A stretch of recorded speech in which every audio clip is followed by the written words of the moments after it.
All right, let's dive into a really profound story about what we're all capable of, an idea pulled straight from the philosophy of Nietzsche.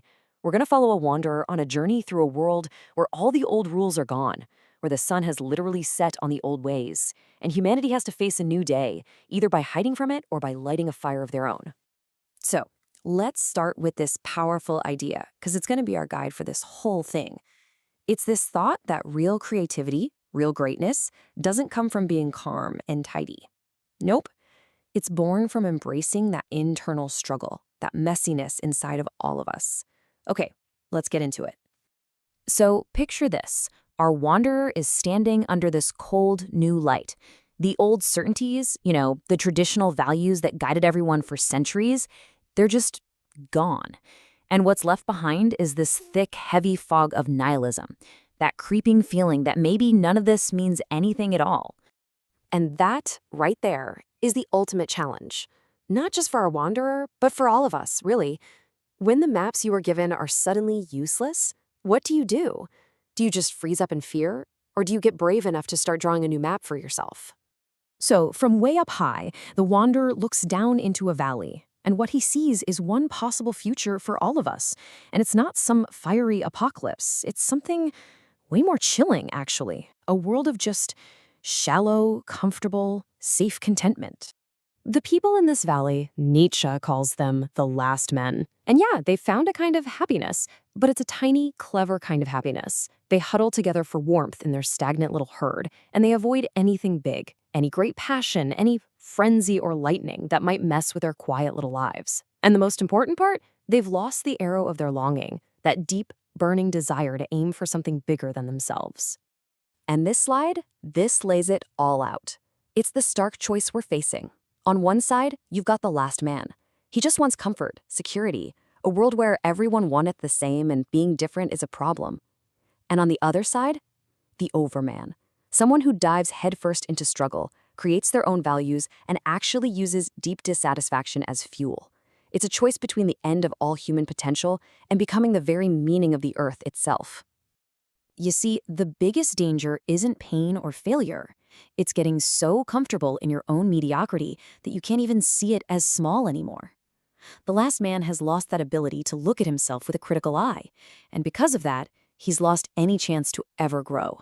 So, how in the world do you escape this valley of comfortable decline? Well, the answer is a bit of a paradox. It lies in a powerful force Nietzsche calls the hour of great contempts. Now, when you hear the word contempt, it sounds pretty negative, right? But this is something else entirely. It's not about hating yourself. It's actually a sign of a really healthy, striving soul.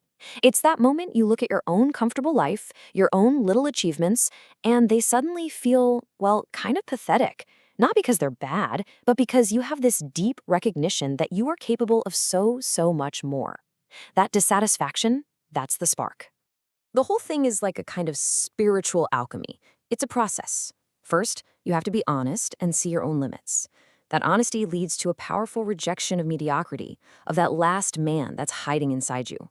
Then, you have to embrace the chaos that this creates. You don't run from it, you use it as raw material.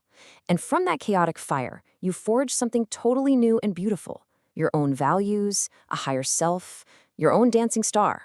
But you gotta know, this transformation, it's not some easy self-help fix. It is a dangerous journey, a really perilous crossing from the animal we are to the creator we have the potential to become. This right here is one of Nietzsche's most powerful metaphors. Think about it. We aren't a finished product. We're not the destination.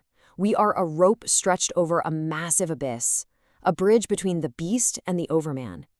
And our greatness isn't found in arriving safely on the other side, but in the very act of crossing, of overcoming, of transitioning to something higher. So the first step on this bridge is actually a downgoing, and that sounds weird, but it's an act of self-sacrifice.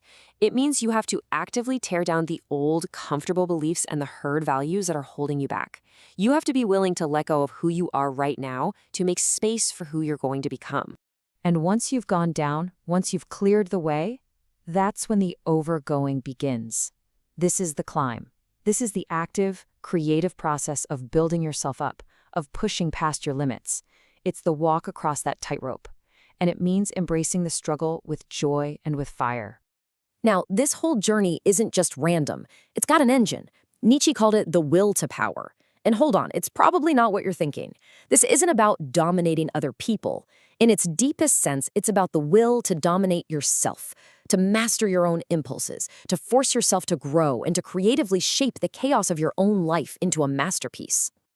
So we're finally arriving at the end of this journey. We're getting to the whole point of the wanderer's struggle. What does it actually mean to forge that dancing star? The goal isn't to find purpose in some other world, some super earthly hope that, in Nietzsche's view, just poisons this life and makes it seem less valuable. No, the whole point is to remain true to the earth. The overman becomes the meaning of the earth by creating their own values, writing on new tables, and becoming a fellow creator who shapes their own story right here, right now. And here we are, at the final test, the ultimate gut check. It's a thought experiment. Imagine a demon sneaks up to you in your loneliest moment and whispers this. Every single part of your life, the best moments and the absolute worst, you have to live it all over again, exactly the same way, an infinite number of times. How would you react? Would that weight just crush you? See, the last man would be absolutely horrified by this idea. It'd be his personal hell. But the overman, that strong individual who has mastered themselves, they wouldn't be crushed at all. They'd respond with joy. Why? Because they've lived their life in such a way that they can look back on every single moment, every success and every failure, and say with all their heart, "Thus I willed it." They own their life so completely, they would joyfully choose to live it again and again, forever. This is how the transformed person carries themselves. You move forward with the courage and the incredible vision of the eagle, but also with the grounded, clever wisdom of the serpent. It's about embracing that fragile, dangerous journey of the rope dancer, not with fear, but with this powerful, joyful yes to your own earthly destiny. And so, in the end, this whole story leaves us right here, with a choice. It's a really provocative question about the path each of us is going to take. Will we settle for that risk-free comfort of the valley and just disappear into a comfortable fog? Or will we find the courage to embrace our inner chaos, to climb the mountain, and to forge our very own dancing star?